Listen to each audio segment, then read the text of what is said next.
Hello, everyone, and welcome back to Weather and Ag in Focus. Dean thought it would be funny if I opened the show today. I just wanted to see what Bridgette's face would do. And you know what? Honestly, that's as far as I know of the script. I haven't paid attention any further than Well, that. hey, you did a darn good job. Welcome back, buddy. I'll take that paycheck. Bridget, the look on her face was like, "Is Dean gone again? What's going on here?"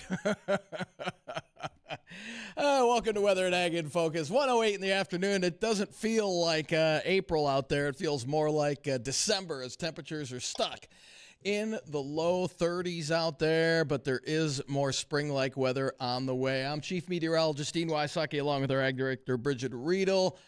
And Bridgette, you are on the road again. I am near Oaks, North Dakota. There is far less snow here than I have where I'm at in northern Cass County, where I live.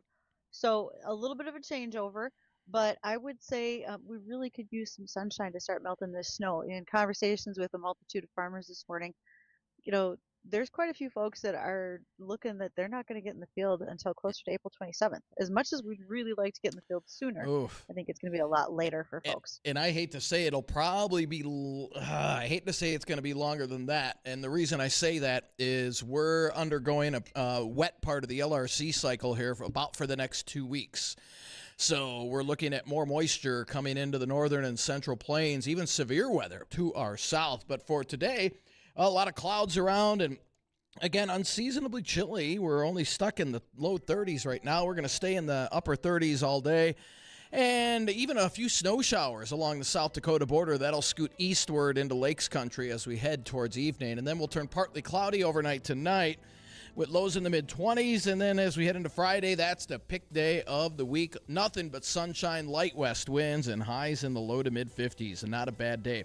Now, Saturday, the wind machine ramps up out of the south, gusting over 30 at times, and highs in the low to mid-50s. And then scattered showers are in the forecast starting Saturday night and lasting all the way through Wednesday of next week. On and off showers every day.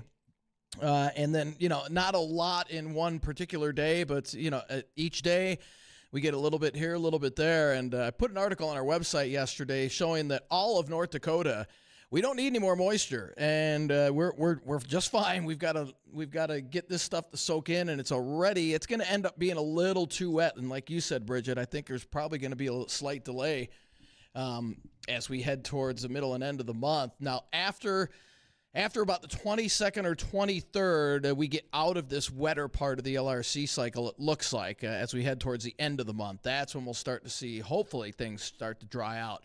And speaking of the LRC, we'll have our spring and summer outlook a week from today on the Jay Thomas Show. We'll have Gary Lezak on, and we'll be talking about what this spring and upcoming summer looks like weather-wise. Well, before we even get to that, the first person I hear who says, boy, we really needed this moisture, my lawn was looking brown, I will be slapping you with a brick. I'm just letting you know in advance. Ooh, a Violence brick. will be my tendency. Breaking we out do the not big need guns moisture for that. right now to get this. We got to get this crap in the ground eventually. And this is, no, we don't need that moisture. Yeah. We need it to be dry until we get a crop planted. Yeah, and unfortunately, like I said, the next couple of weeks, it looks wetter than normal around here, so probably a Yikes. little longer delay, unfortunately. Not the best news, that's for sure. March actually was a little bit better weather. Now as we get into April, it feels what we've historically had for March. We've got a lot of wet conditions. If you talk to ranchers with cattle, this is not a great situation. They're not pleased with all that mud and muck that's sitting around out in their yards as they try to finish off calving. I know for many they're out over the hump. Speaking of calving, something that'll at least bring a smile to your face today was a year ago in Veblen, South Dakota, they Stavik Semitol welcomed quadruplet bull calves. They're identical. So that means they're an exact genetic match. It's like cloning, except the mother cow did it. Nobody had to go to a lab to get that part done. That poor So cow. these 4 calves, it would have been a big situation for her to carry them. Their names, their registered Semitol names, Curly and Mo, Harry and Lloyd. And those 4 calves have made it this long, and they're all viable bulls. They have been tested, and this means that, first of all, the chance of having 4 quads or the quads themselves survive, that probability is 1 in 180 million. And they have now been sold. They'll be part of the breeding stock at a ranch over near Hosmer, South Dakota, but they made it. And the mama cow could not keep all 4 calves. Her name is Barb, by the way. Barb, that cow, she kept 2 of them with her, and then there had been cows who'd lost their calves, and so the other 2 were grafted onto those other cows, and they were supplemented with bottles, etc. And here we go. Larry Moe, Harry, and Lloyd made it. They've been sold, and they'll be out there creating more breeding stock down the road. So it's just not often that we see that kind of thing happen. Oftentimes, even twins are a surprise, and generally only one twin makes it. So this was a bit of a shock to the system, you might say, in Velbin a year ago, or Veblen, excuse me. All right, so if you have stories like that, if you're wondering how much snow you've got on the ground and want to share with others, well, you can reach us on the JLA Insurance phone line, 701-293-9000. We're happy to have you join the discussion today. Also, you can send those emails to weather@flagfamily.com. You can start sending those in. So in advance of the weather special next Thursday on April 16th, you can all ask your questions about when you're traveling, where you're traveling, what events you've got going on, and what will the weather look like. So now Dean can get a jump on those ahead of next week. You can email me, ag@flagfamily.com. And those inboxes are powered by Superior Grain Equipment. They make sure that you not only have superior grain storage, drying, and handling solutions, we have successful emails coming from all of you as listeners. You can learn more at superiorbins.com.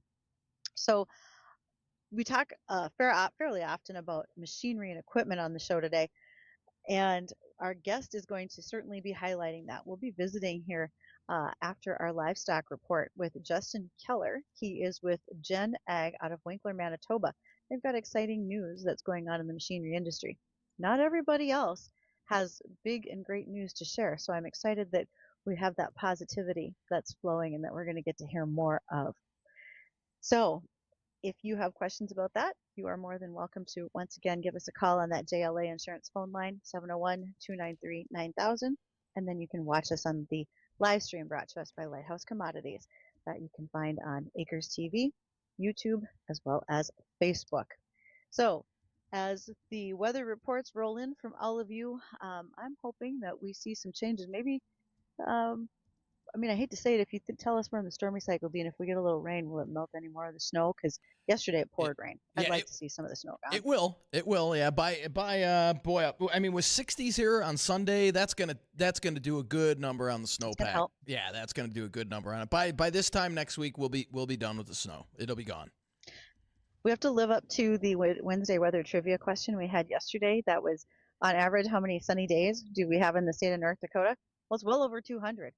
I'd really like those 200 to maybe bump up and start today would be my favorite thing that could I wish happen. we could get it. Tomorrow will be one, but tomorrow will help a lot. So, all right. When we return from the Livestock Report with the American Ag Network, more to come. Not only will we talk with our guest, but I've got some details on starter flock programs to getting kids into sheep production. And then we're going to keep an eye on some animal activists that are out there. We'll be back.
Well, to our listener who said, "Hey, I wouldn't mind if my lawn was green, but please, I'm kidding. Don't get violent with me."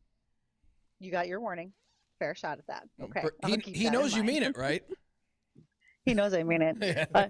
Because, look, Mama didn't raise no quitter. I mean, if I have to, I will go as far as I need to for this weather to turn around. That's just how it's got to be, guys.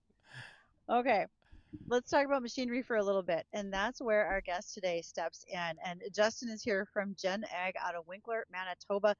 Okay, Justin, let's talk about your business in Winkler. Tell us about Gen Ag. Hey, Bridgette, thank you. So, Gen Ag is a family business that we started over, I guess about a dozen or so years ago. Our family's got a background in ag equipment, being in a dealership our whole life. My sister and I are now partners in this business, and kind of excited to see some growth ahead. Well, absolutely. So when I've been up to Winkler, I've had the opportunity to be at your facility. For Gen Ag, what are the product lines that you're covering? What's your geography in which you're servicing farms, et cetera? Yeah, so the primary lines that we've had right from the beginning, we started out with horse. That was our main line that we grew our business from. Then we grew into becoming a Claus dealership. And we also sell Sputnik and Grima potato. Those are our three primary lines that comprise Gen Ag. We have a few smaller short lines as well. And we've always covered southern, central, and eastern Manitoba.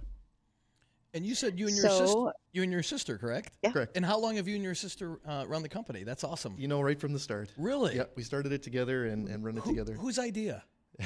Well, You're like, I better be careful if Sis is listening. No, you know what? We work so well together. You know, she supports and leads a lot of the business. Probably it was my idea to work with Horace just from some exposure we had to keep a long story short. My dad started an export company, and we were traveling overseas, attending farm shows in Europe, got to know the Horsch family. And they one day looked at us and said, well, you know, you're going to Kazakhstan, you're from Manitoba, why wouldn't you sell our equipment at home where you're, you know? And that's where it started. And so maybe it's not even our idea. Right. Anyways, That's great. Yeah. That's great. Yep. And so do you have sort of a division of labor? Are there certain things that you specialize in the business versus what your sister does? Yeah, for sure. You know, we tag team a lot of things for sure. Most any big decision, she would oversee the parts and the service primarily, whereas I would oversee sales. That's kind of the general understanding. Yeah. And you don't just look at selling new equipment. You have service technicians, you have service bays there. Do you have folks that, as far as your technicians, they travel a pretty wide radius? I mean, just tell us a little bit about the service side of what you do too. Yeah, absolutely. You know, we came in, you know, given that we're not the oldest business, we came into a very strong incumbent market where, you know, 30, 40-year-old dealerships at least. And so we, right out the gate, had to decide how to compete, and service was where it all kind of starts and stops in agriculture dealerships, right? And so we had to build up our core business with service, and so we have a number of techs on the road. Our techs work, you know, either they're based in the shop or they're on the road. They transfer between a lot, but yeah, we've had to build up our service business primarily in order to support any other growth and opportunity to sell machines. And same with parts. We do a lot of road sales with parts, so we don't just wait at the dealership. We have guys out on the road specifically selling parts. That's actually kind of a unique piece of business right there, where folks are literally ready and waiting to bring that part to you instead of you having to run to town to get it. Yes. Oh, parts delivery goes a long ways. Everybody appreciates it, and so hey, if we're on the road selling, we're happy to deliver. We deliver, I would say, the vast majority of the parts we sell. Yeah. You have Sputnik in your lineup.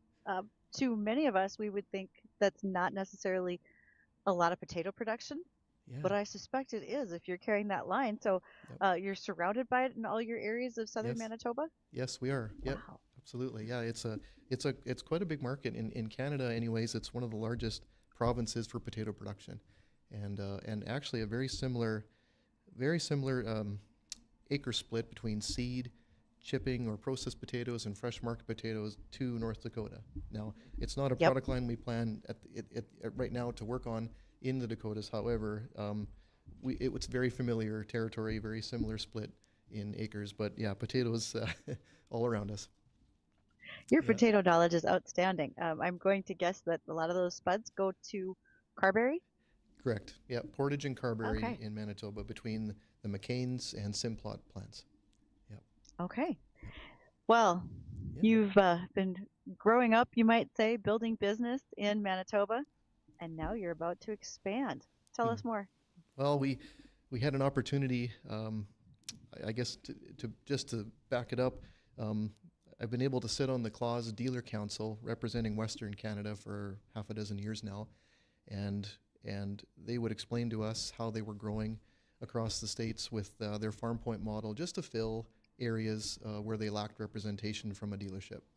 And as you know, dealer networks are always changing, evolving, and so I would come back with these ideas, and being exposed to it, it just made me think, and there was opportunity obviously with changes happening in the Dakotas, and I kept thinking, well, it's similar geography, similar crops grown, you know, having grown up and spent my life 10 minutes from the U.S. border, it wasn't a foreign thought, and so yeah, I guess conversation started, and essentially what we're excited about is that we can maybe just duplicate what we do.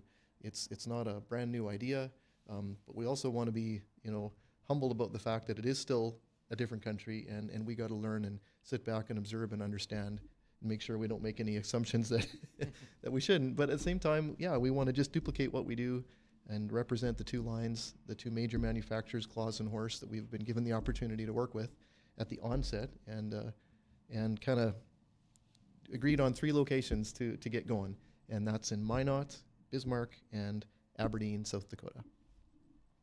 Okay. You're expanding in a time when most equipment guys would not think about that. Congratulations for being forward thinking about the turnaround that'll come in the Oh, future. yeah. Thank you. You in agriculture, you got to be in it for the long haul. That's all I can say. The farmers, it's heavy infrastructure. So I think if I think I have high capital, I know the farms do, and then some. And so I just nobody can do this for 5 years, right? It's if you're in, you're in, and that's the way we look at it. And if there's an opportunity when things slow down and things are difficult, if we can muster it up to stretch our wings a little bit, I think it's a good time. And I don't expect to be given a big honeymoon period to get going either. But at the same time, this might be a good time to just push out and try and be ready for when it does maybe pick up again. And of course, there's always reason to be optimistic. We're getting some good moisture here, and we could be off to another great start. So Oh, I'm shooting for the great start. yes, That's what I really want to see. absolutely. We have to stay optimistic, right? So, Justin, we're going to have more questions for you in regards to, okay, so these locations and what you're going to be doing out of them. Also, when you mentioned that you talked about the farm point model for Kloss, and I'm curious what that looks like. So after our bottom of the hour news, let's answer some of those questions. Our guest today again is Justin Keeler. He is with Gen Ag out of Winkler, Manitoba, and now in the Dakotas, and we'll talk about that next.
We have the opportunity to be kind of the first in the know to share the fact that Gen Ag out of Winkler, Manitoba is expanding into the Dakotas. And we are joined by Justin Kaler. He is with Gen Ag and he's sharing all the details. Justin, you mentioned the Farm Point model for Kloss. Can you describe what that is for folks who are listening? Oh, absolutely. Yeah. So there had to be a way to keep coverage and do the best job possible to support Claws customers throughout any dealer transition, or in the event there just simply wasn't a dealer appointed yet in an area. It's meant to simply keep guys going. It show Claus's heart behind their drive to support customers and make sure that it's apparent that they're there. They want to be there. It's a remote service model. There's parts on the shelf, and they're also driving parts to farms, and as well as having techs remotely. When you talk about Kloss as a lineup of equipment, I think the first thing that most of us might come to mind or might have come to mind are their silage choppers, which are phenomenal, right? If you've never looked at a Kloss silage chopper, that thing is amazing. It really is. So tell us about that, why it's such a good piece of equipment, but then also what other items is Kloss bringing to the market for this region? Yeah, so the chopper, I think if there's a couple names that would ring a bell or resonate with people if they don't necessarily recognize Kloss, they'd recognize the Jaguar and they'd recognize the Lexion name, right? Those are just a brand. That forage harvester has been an ultimate producer for growers for years. I would say one of the earliest in the industry to kind of define optimal performance in forage harvesting and just the results they show themselves. What's beyond that, what's so exciting is we get to be a part of introducing the tractor line in the Dakotas, and that's a part of the Kloss product portfolio that is much less familiar. The hay tools, the balers, the hay tools, that's somewhat known, but the tractors, I guess, in the Dakotas are quite new still. And so we had an opportunity to start with the tractor with Kloss in 2016 when they first brought it to Canada. And so we've had a chance to have a few years behind us and develop and build that brand, build that tractor. It's an awesome competitor, and we're pretty excited to be able to take that experience and help launch it in the Dakotas. That's fantastic. You're right. We just don't see those tractors here very often, and they'll be fun to do, kind of that test drive in comparison of what you might be used to. And here's this new kid on the block. Yeah. Now, when it comes to Horsch, they've been in your lineup for a long time, and Horsch brings to mind particularly tillage tools. But do you follow the whole lineup of what Horsch has to offer for equipment? Yeah, absolutely. And for many years it was tillage. When we started, being the first Canadian Horsch dealer, we also started just with their tillage. And as they grew their portfolio into planting and air seeding, and now into sprayers in recent years, we've been able to grow alongside them. And so again, an exciting opportunity. Horsch has really put focus and energy in North America on seeding equipment that fits, and it's taken time. We didn't have access to a huge portfolio, nor was it available here in the Dakotas. Horsch has had an even longer presence here than we've had in Canada, but now they're really pouring energy into new products. And so again, the sprayer though, probably the most profound or recent large addition to their product line, we started in 2022, so not ages ago, but still a handful of seasons that we've been able to get ourselves acquainted with spraying and understanding it. And Horsch has just an unbelievable product there. I'm very excited to also take some experience down and be able to kind of jumpstart into the marketplace here. The first summer that Horsch had that sprayer here in the United States, I had an opportunity to be at their research farm in Illinois and test drive that sprayer. It is fabulous. If you want to talk about just the cab forward design, yes, the stability and structure of the chassis, the boom leveling, it's impressive. It's a great machine to run. I was very happy with it. Yes. All right. So Justin, you're coming to Bismarck, Minot, and Aberdeen. When? Is there an opening Yeah. day coming ahead? Yes. Well, it's we're humbled every day with what it takes to get started, and so we have a building. We purchased a dealership in Aberdeen. That's a known thing, and so we could at Hmm. least it's a turnkey opportunity for us to just move in and get going. And so Aberdeen, South Dakota is where we kind of can get going the fastest. We have landed on a building location now in Minot. Very excited. Ah, So more details to follow as I can share more, but we have landed on it, and so timeline-wise, we're throughout the month of April. We'll get going in Aberdeen. In May, we'll get into our location in Minot, and we're currently working hard to find a location in Bismarck as well. And beyond that, though, the agreement and the understanding of what we want to do with Claus and with Horsch is cover the West. So we want to be able to remote support Williston, Dickinson.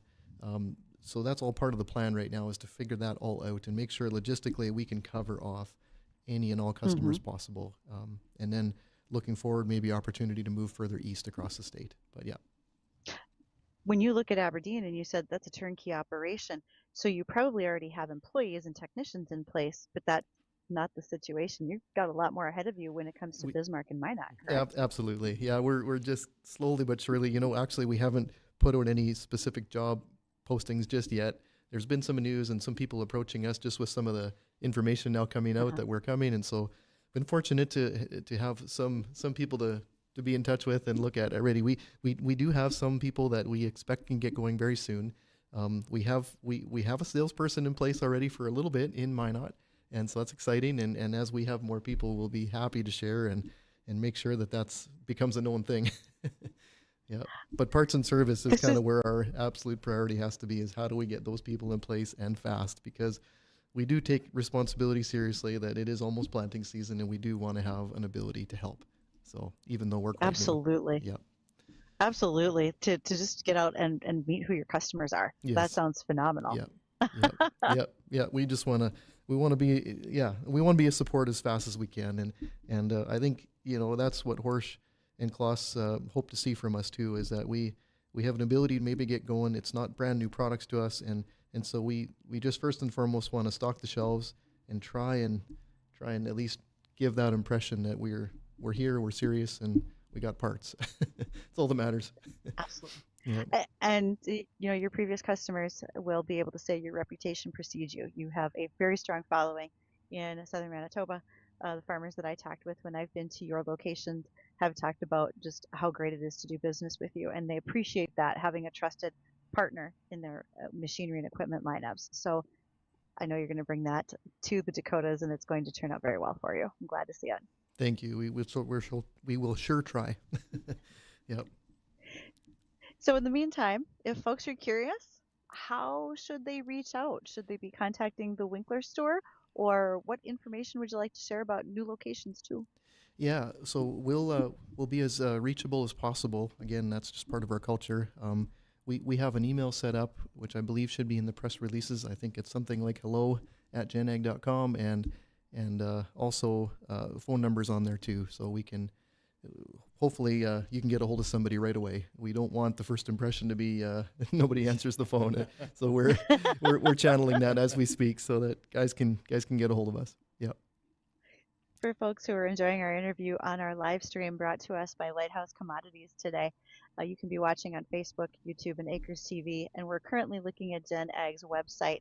And again, all of those brand names are right there in front of us, Spudnik, Claas, Horsch. And you'll be able to look at what they have for inventory, contact information, so much more. And it just so happened that Justin was going to be here in the States today. Worked out great for him to come to the studio, and I want to say thank you for being able to do that, Justin. Much appreciated. Thank you so much. Thanks for coming, Justin. We appreciate it. And when we come back, we'll have a recap of the weather. Getting rid of this cloudy, dreary weather. Finally, sunshine returns, but there is more rain in the forecast. We'll run down the details, and Bridgette has some ag topics to touch on as well. All of that when we come back.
And welcome back to Weather and Ag in Focus. It is a chilly one out there this afternoon with temperatures hanging in the lower 30s.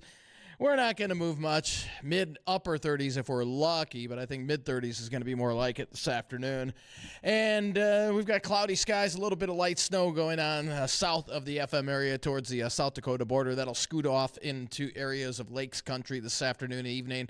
Then we'll turn partly cloudy overnight tonight. Now tomorrow, a much, much better day. We'll see nothing but sunshine all day and light west winds and highs in the low to mid-50s. Tomorrow's going to be a nice one. And then Saturday, the wind machine ramps up. So we've got 2 days, Bridgette, of, drying out weather. The sun tomorrow. And that wind will start to really ramp up on Saturday. So that will help to dry things out as well. Although we'll see quite a bit of cloud cover on Saturday. The clouds will be increasing. And we'll have highs in the low to mid-50s. Now, rain showers come into the forecast Saturday night. And then we're looking like a wet pattern, on and off showers starting Saturday night and lasting all the way through Wednesday, unfortunately. So we'll see how that pans out. They're going to be those hit and miss showers. I am a little more concerned about between the 20th and the 23rd, kind of focused on the 22nd. The LRC does have a pretty wet weather maker coming our way around that time frame. So we're kind of in that stormier, wetter part of the LRC cycle, and we'll see how that, hey, if we're lucky, this will be one of the misses from the LRC, and we don't get the moisture because, as I said, I posted an article yesterday on our webpage and showing the entire state we're fine. Now, northern parts of Minnesota, a little dry, but all in all, we, like you said, we don't need any more moisture, especially with planting season right around the corner. We got to dry things out. Well, for those who didn't take me seriously, I meant my brick comment. Sorry, but sometimes you just have to take action. So we got to get it dried out around here. It's just got to happen. Addison said he wants to see the brick.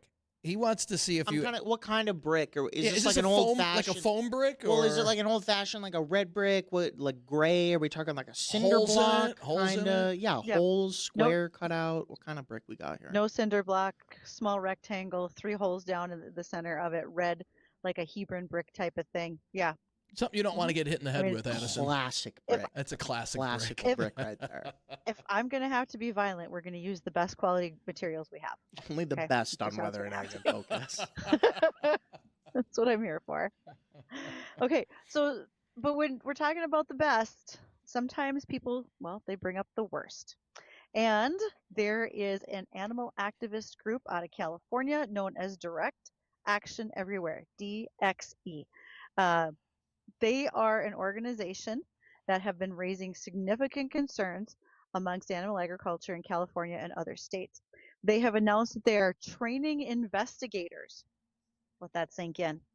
Animal activists want to train others to go out and fly drones over farms, look for alleged poor farm conditions, navigate public databases, and then instigate local campaigns against production agriculture. DXE also has created an interactive online map characterizing what they believe are farms that should be targeted and other agribusinesses. To me, this is domestic terrorism. This is a group that is trying to say that they are working under the guise of animal agriculture, and they are not. If you ever want to dispute which are organizations that are for the good of animal agriculture, we'll talk to the folks at that are at the Animal Ag Alliance, because those folks really are there to make sure that we see the good of animal husbandry and health, but then also to prevent things like this, where farms are specifically being targeted by weaponization and by violence. And I couldn't tell you anymore how upset I am about the fact that someone thinks that raising a security threat for an active farm is a good idea. That's just awful. And I am so sorry to see that happening in the state of California. Animal activists are everywhere. We have them in North Dakota, Minnesota, all around us. And I want people to be very cautious about the fact that they are there and they are doing their best to shut down traditional animal agriculture.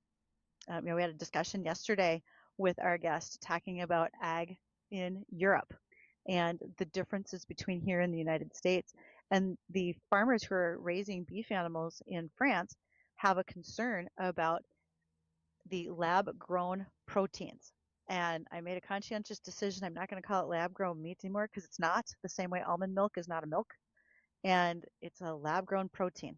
And I'm not in favor of that. I'd rather see mine like those quad bull calves out of Veblen, South Dakota, who are grown up fine and strong and going to produce more real calves. Now, when the Clean Air Act came into existence back in the 70s, it had an unintended consequence. It cleaned up the air so well that some of our crops that need sulfur couldn't just pull it out of the atmosphere anymore. So we wound up to the point now where we see sulfur deficiency from time to time in some of our crops. And therefore, we wind up having to add it back in when we're planting and so forth. There is some work being done in Indiana where they're talking about adding this sulfur back in when they're planting soybeans. They think that it could make a difference of about 20 bushels per acre in the yield by making sure that we have the right amounts of sulfur being added back. So if we look at a classic high response situation for sulfur, coarse textured sandy soils with less than 2% organic matter, that really stands out. But even when we have fields like we see in the Red River Valley that are flat, black soils, and about a 4% organic matter, we can still see sizable yield differences as well. If you're seeing some concerns in your soybeans where you're not really sure what that might be out in the field, consider looking for sulfur in your soil testing. Also, if you are on the bandwagon of trying to plant soybeans earlier, like say ahead of corn, you may also see that as a trend. When we were doing the WDAY radio farm show back in March, one of our guests during the agronomy segment said, look, this planting soybeans early is a bit of a trend out of the Midwest. We're a different animal up here. Wouldn't suggest doing that. Let's maybe stick with the traditional plant corn, then go to soybeans. But above all, if we're going to be planting our soybeans early, make sure that you are looking at seed treatments for protection, especially in those colder, wetter soils when those types of situations could be happening. So that's one situation that's happening for soybeans.